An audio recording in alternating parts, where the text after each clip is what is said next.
தினம் ஒரு தியானம். உன்னை நிச்சயமாக விடுவிப்பேன்.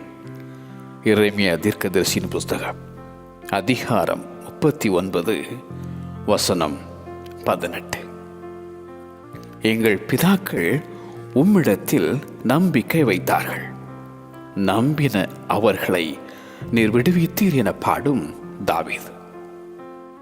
கர்த்தருடைய தூதன் அவருக்கு பயந்தவர்களை சூழ பாளையம் இறங்கி அவர்களை விடுவிக்கிறார். ஆபத்து காலத்தில் என்னை நோக்கி கூப்பிட, நான் உன்னை விடுவிப்பேன் என உரைக்கும் தேவன். இக்கட்டுகளிலிருந்து நம்மை விடுவித்து ரட்சிக்கும் இரட்சகர் அவர்.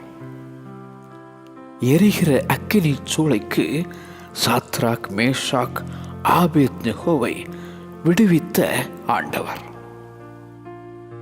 குமாரன் உங்களை விடுதலையாக்கினால் மெய்யாகவே விடுதலை ஆவீர்கள் என்றார் ஆண்டவர் இயேசு. கர்த்தருடைய ஆவி எங்கேயோ அங்கே விடுதலையும் உண்டு என எழுதும் அப்போஸ்தலனாகிய பவுல்.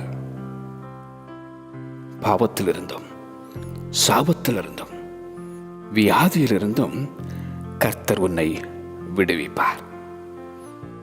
உன்னை நிச்சயமாக விடுவிப்பேன். உன்னை நிச்சயமாக விடுவிப்பேன். ஆமென்.